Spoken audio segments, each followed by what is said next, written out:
Mazlumlarning nidasi. Armanlarının sadası. Hürlük şeydalarının, vatan sevdalarının dava meydanı. Hürlük yolda izlengüçlerinin meknet bilgisi. Uygur Nidası Tor Radyosu. Uygur Nidası Tor Radyosu.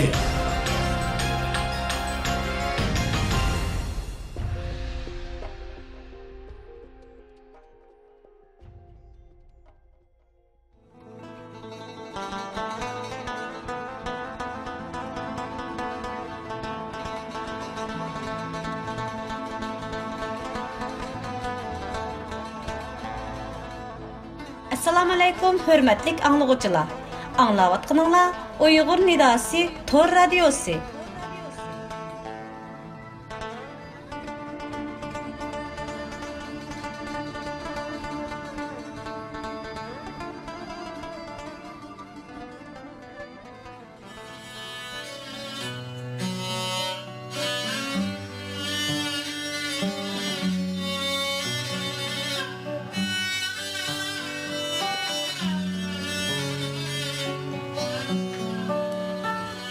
Mustamlika zulmida emrayotgan xalqimizning ahuzorni dunyoga anglatish.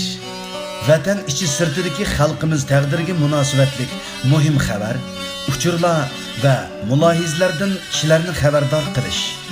Diniy bilimlar, tariximiz, esil adabiy meroslarimiz orqali avlodlarda sog'lom e'tiqod, g'urur va ona til sevgisi yetildirish nishoni bilan Vatan davosida tegishlik majburiyatini ado qilishni maqsad qilgan Uyg'ur Nidasi Tor radio televiziyasi dunyoning har qaysi joylaridagi qarindoshlarga oliy ehtirom va salomlarini yo'llaydi. Yuriki vatan deb so'qqan vijdon egalarining moddiy va ma'naviy qo'llashi bizning mavjudligimizning kafolatidir.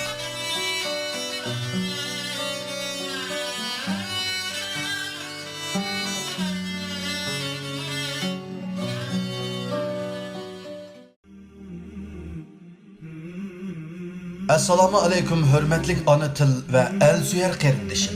Avlodlaringizga suyumlik payg'ambarimizni tunutishni, esil an'analarimizni o'rgatishni xohlamsiz? Undaq bo'lsa, sizga bir xo'sh xabarimiz bor. Tunji Uyg'urcha suratlik Siyrat o'smirlar jurnali nashr hayotiga boshladi. Jurnalimiz Payg'ambar alayhissalomning hayoti, ish faoliyatlari, hikoyalar, she'riyat gulzori, sayohat xotirasi, qiziqarli kartonlar, sahobalar hayotidan unchilar qatorliq rangdor sahifalar orqali o'smirlarimizning diqqatini jalb qilgusi. Siyrat o'smirlar jurnali fasllik bo'lib, har 3 oyda bir qatim siz bilan yuz ko'rishidir.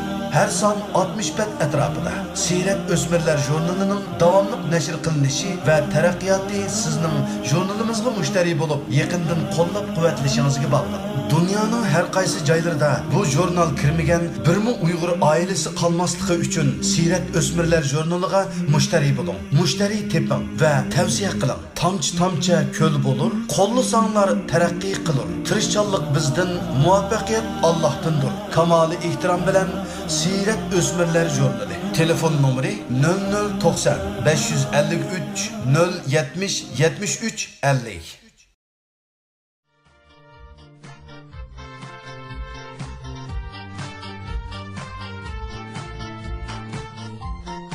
Ana til darsligiga xaridor chaqirish boshlandi. Assalomu alaykum hurmatli qarindoshlar. Ana til tashabbuschisi Abduvali Oyib apandi tarafidan tuzilgan Ana til darsligi nashrdan chiqish oldida turmoqda. Bu kitobdagi asarlarni avtor o'zi yozgan va Uyg'ur bolalar adabiyoti javharlari asosida ratlab chiqqan bo'lib, bolalarning yeshi, mijozi va qiziqishiga mos holda tuzilgan. Savodi yangi chiqqan, chali chiqqan va yiziqchilik saviyasi to'liqlashga muhtoj o'quvchilarga mos keladi. Kitob oddiy tildagi she'r, qo'shiq, hikoya, cho'chaklar bilan boshlanib tadrijiy beyib mavdu va bolalarni tabiiy ona til dunyosiga boshlab kirdi. Kitobda har darsdan keyingi ko'nikmalar va oylik sinoq savollardan tashkil topgan bo'lib, bolalar oilada o'rganib ketalaydi. Agar muhojiratdagi ona til kurslariga darslik qilinsa, unumi texmi yaxshi bo'ladi. Hamda oilada urf-odat, qoida-usul va madaniyat darsligi bo'lishga tamoman mos keladi. Bu kitobni keng doirada tarqalishi va har har bir Uyg'ur oilasida bo'lishiga kapolat qilish uchun kitobning mazmuni, sifatiga alohida ahamiyat berish bilan birga Uyg'urlar ko'p o'ltiraqlashgan davlatlarda vakolatan sotuvchilar belgilandi. Turkiyaning Istanbul shahrida Safaköy va Zaytunburnu rayoniga setish nuqtasi ta'sis qilindi. Kitoblarning to'p tarqilishiga mas'ul xodim Nabijon Ala. Aloqa telefoni va WhatsApp nomeri 0090 535 84 86 039. İlxat adresi Artuç Buğra 2015@gmail.com. Assalomu alaykum, hurmatli radio anglag'uchilar. Men Uyg'ur Nidosi Tor radiosi Keşmiş ve İbretler sahifəsinin riyasətçisi Qaraxan. Bu haftalik Keşmiş ve İbretler sahifimizde Muhammed Emin Buğra əsərləri namlıq tarihi əsərini anlatışını davamlaşdırırız. Bu kitap mərhum Muhammed Emin Buğra vafatının 50 yıllıqığı bağışlandı. Nəşrga tayyorlovchi Abdujelil Turan.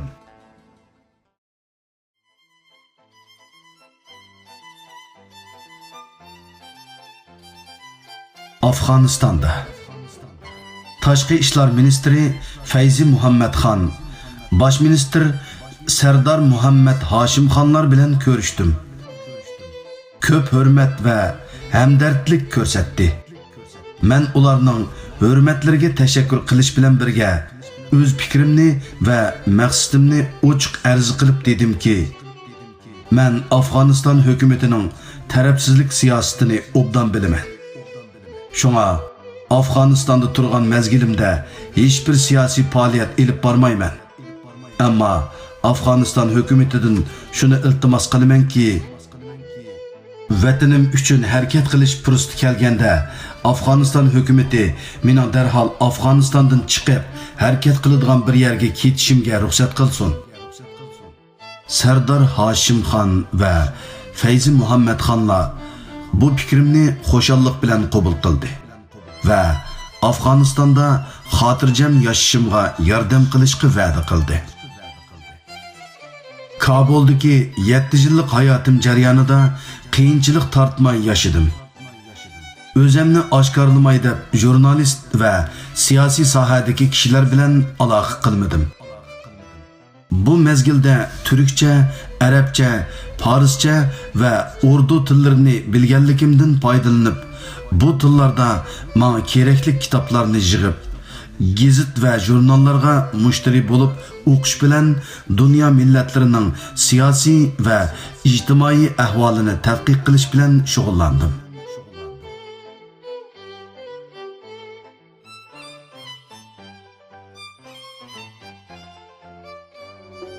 Yana bir tarafdan vatanim uchun zamonaviy usulda bir tarix yozish ishini boshladim. Natijada Sharqiy Turkiston tarixi nomli kitobni yozib tamomladim. Buningdan boshqa vatanimning jug'rafiyasi va boshqa temalarda risolalar yozdim. Dunyo siyosati va millatlarning siyosiy, jug'rafiy, ijtimoiy va iqtisodiy vaziyati bilan o'z yurtimning vaziyatini va millatimning ijtimoiy, ilmiy va iqtisodiy vaziyatini selishtirib tadqiq qildim. Yurtimning istiqbolini yaxshi bir oqibatga ega qilish uchun o'zimga to'g'ri bir yo'l tepishga tirishdim.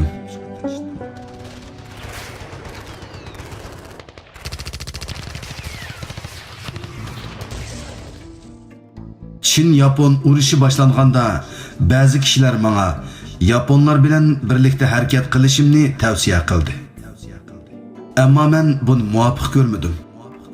Chunki Yaponlarning yordami bilan yurtimni ozod qilishni ancha mumkin emas deb qaraydim. Agar mumkin bo'lsa-mu, bu xo'jayin yengishlimakdan boshqa bir natija qo'lga keltirmaydiganligini aniq bir haqiqat deb tushunmoqda edim. Sharqiy Turkiston u chaqda Çin, Rus va Yapon tahdidi ostida edi. Demak, Sharqiy Turkiston yo'lvas, iyiq va bo'rining o'tirsida qolgan qo'yning holatida edi.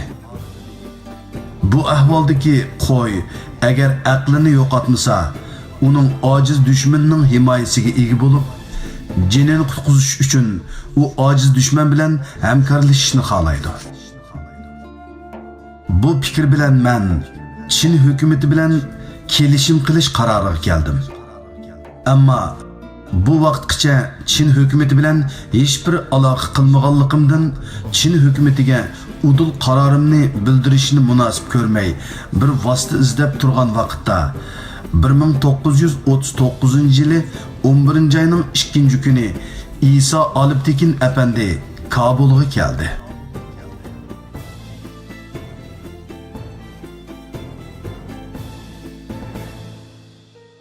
İsa Aliptekin Efendi yurtning ozodligi uchun yurt ichida harakat qilishga imkon topolmaganlikdan Chinga berib, hukumat arboblari bilan so'zlashish, gazet jurnal nashr qilib, yurtdoshlarni o'qitish ishlari bilan tirishayotgan bir sabdishim edi.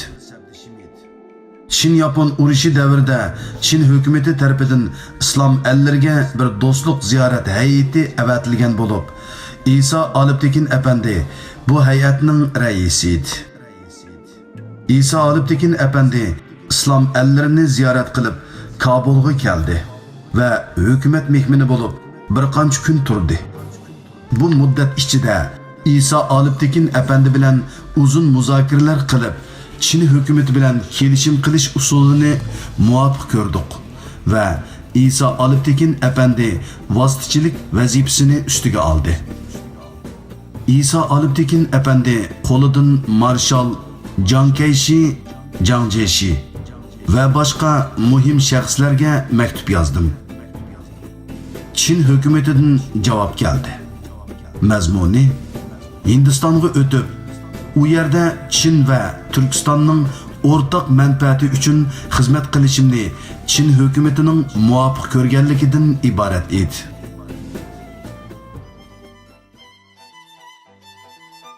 Hindistondagi Angliya hukumati mening Hindistonga o'tishim uchun viza berishni 2 yil kechiktirdi.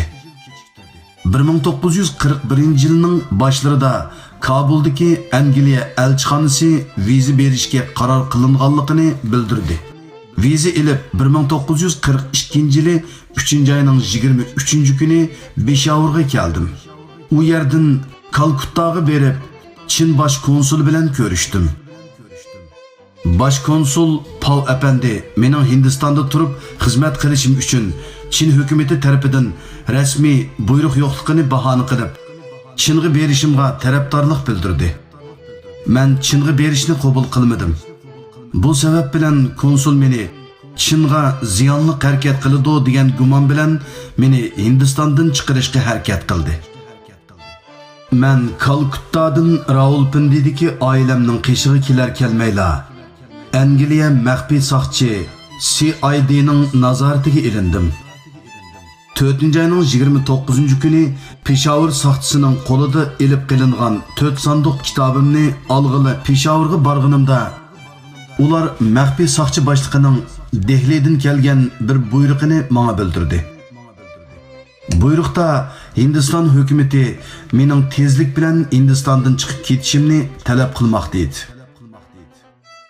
Men qo'limda pulim bo'lmaganlikdan boshqa bir yerga ketishim mumkin emas dedim.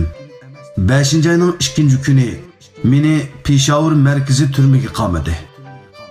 Rawalpindida oilamga qarayotgan bir navri tuqqanim Abdulkerim Hojimnimi meni qamagan turmaga ilib kelib qamadi. İngiliz hukumatiga bir necha qitim murojaat qilib, nima jinoyat bilan qamalganligimni so'radim. Javobida jinoyatim borligini yozmay, Hindistondan chiqib ketish sharti bilan turmadan chiqarilganligim bildirilgan edi. İngiliz hukumati Chin hukumatiga murojaat yozishimga ruxsat qilmadi. Oxiri ayolim Jang Keyshiga, İsa Bekka va boshqa hukumat odamlariga murojaat yozdi. Natijada marshal Jang Keyshining buyrug'i bilan Chin bosh konsulining kapolat berishi natijasida 1943-yili 1-oyning 8-kuni meni qamoqdan chiqardi. Peshawar maxfiy soqchilari markazdan buyruq bo'yicha boshqa yerga ketish va yoki Hindistonda turishga huquqli ekanligimni bildirdi. 2 hafta o'tgandan keyin Dehlidan yana mening Chinga ketishim lozim ekanligi to'g'risida buyruq keldi. Bu buyruqqa binoan meni oilam bilan birlikda soqchi qo'shib, majburiy holda Kalkuttaga elib berib, Chin bosh konsuliga topshirib berdi. Chin bosh konsuli Chongqingdan kelgan bir telegrammani ko'rsatdi. Bu telegramma oilam bilan Chinga berishimni buyurgan. Aeroplan kirasi va pul chiqimi konsulxona tarafidan ta'min qilinganligi bildirilgan telegram ekan. İsa efendimmi Chinga berishimni da'vat qilib maktub yozgan edi. Shuning bilan 1943-yili 4-aprel kuni Kalkuttadan aeroplan bilan harakat qilib, shu kuni oqshimi Chongqing aerodromiga yetib bordik. Aerodromda İsa efendi boshliq yurtdoshlar, Erkan harbiy riyosatining, Tashqi ishlar vazoratining, Gomindang partiya tashkilot vazoratining va musulmonlar jamiyatining a'zolaridan tarkib topgan 100 ga yaqin kishi meni qarshi oldi. Chongqingda bir qancha kun hukumat mehmoni bo'lib, markaziy mehmonxonada turdik. Yaxshi kutib olishga erishdim. Marshal Jiang Kaishi yurt va millatingiz uchun qilgan xizmatlaringizni taqdirlayman. Bu yo'lda chekkan zahmatlaringizga cho'nqur hamdardligim bor. Chongqingda vataningiz uchun xizmat qiling. Yordam qilaman. Vaqt kelganda vataningizga qaytib berib, u yerda foydali xizmatlar qilishingizni umid qilaman, dedi. Chinda İsa efendi bilan uzun muzokaralar qilgandan keyin siyosiy prinsipimizni mundaq bekitdik. Birinchi, Chin hukumatidan hozircha mustaqillik talab qilmay, muxtoriyat talab qilish. Bu muxtoriyatning asosiy shular: tashqi siyosat va mudofaa ishlari Chin markaziy hukumatining qo'lida bo'lib, boshqa ishlarda Sharqiy Turkiston to'liq ozod bo'lish. Ikkinchi, muxtoriyat talabimiz uchun Chin hukumatiga va har qaysi rasmiy qurultoylarga talabnoma yo'llash. Uchinchi, o'z tarafimizdan turkcha nashriyat chiqarish. Millatimizga muxtoriyat haqida to'g'ri tarbiya berish.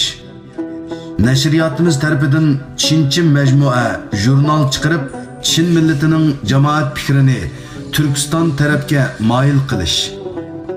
Yana bir tarafdan Chinning muhim gazet jurnallari orqali tashviqot yurgizish. 4. Muxtoriyat elingandan keyin ozod bir havo ichida millatimizning siyosiy mafkurasini millatchilik nuqtasida birlashtirib, har qanday ajnabiy hokimiyatni qabul qilmaydigan saviyaga ko'tarish uchun millatimizning siyosiy engini o'stirish, iqtisodiy ahvolini yaxshilash, ma'rif va madaniyatni yuqori ko'tarish. 5. Turkiston aholisining ilmiy va siyosiy saviyasi mustaqillikqa muvofiq bir saviyaga yetgandan keyin ikkinchi bosqichda mustaqillik talabini o'tirg'i qo'yish. Bu qarorlarimizga Chinda yashayotgan Chin Riyosat Jumhur Majlis a'zosi Mas'ud Sabri qatorliq yurtdoshlarimiz qo'shildi. Men Chinga kelishdan burun İsa efendi Altay ismli majmuasini chiqarishga boshlab, birinchi sonini chiqargan ekan. Men birinchi ishim sifatida Altay majmuasining bosh muharrirlik vazifasini ustimga oldim. Jurnalimiz yuqori prinsiplar asosida maqolalar bilan to'lgan holda chiqishga boshladi. Yana bir tarafdan Altay majmuasining Chinchisini chiqardik. Uzunga qolmay bu nashriyatimizning ham millatimiz ichida, ham Chin millati ichida yaxshi ta'sir qo'zg'aganligi oshkor bo'ldi. Chin ziyolilaridan Sun Yat-sen, Sun Jung-shenning o'g'li doktor Sunfu boshliq tarafdorlarimiz va mutassiblardan Gomindang partiyasining eng kuchli kishilaridan Chin Kufu boshliq kuchli muxoliflarimiz maydonga chiqdi. Tarafdorlarimiz bu harakatimizni davomlashtirishimizga jasoratlantirib fikr bermoqda edi. muxoliflarimiz har xil qiyinchiliklarni tug'dirib, hatto ba'zida qo'rqitib faoliyatlarimizni to'xtatishga tirishmoqda edi. Bu muxoliflarimiz bizning ayrim bir millat ekanligimizni e'tirof qilmaydi. Turkistondagi turk millatini Çin milletining bir partisi degan ideyani tarqatdi. Turkiston turk millatiga qarta hech qanday siyosiy mavjudiyatni to'nimaydi. Bularning g'oyasi Turkiston turk millatini yutib etish va assimilyatsiya qilib tarix sahnasidan yo'qotishdan iborat edi. Bu g'oya uchun Gomindang partiya tashkilot ministerligida maxsus tashviqot idorasi qurilgan edi. Bu asossiz nazariya va zolimona g'oyaga qarshi biz ilmiy dalillarga asoslangan mudofaa va ba'zi hujum mujodilalarimiz bilanla qolmay, bularga qo'shib Sunjungshanning 3 maslak, Sanminjuyi ismli Chinning muqaddas kitobi, davlat tashkilot loyihasi qatorliq asarlardagi bizga foydali bo'lgan parchalarni nashr qilib, muxoliflarimizni mag'lub qilmoqda edik. Chunki bu asarlarda bizni musulmon turklar deb ataydi. Chinning siyosiy chegarasi ichidagi millatlarga milliy muxtoriyat berishga va'da qiladi. Chin chegarasi ichidagi millatlar qonun oldida barobar deydi. Bu asarlarda buningga o'xshash so'zlar xeyli ko'p uchraydi.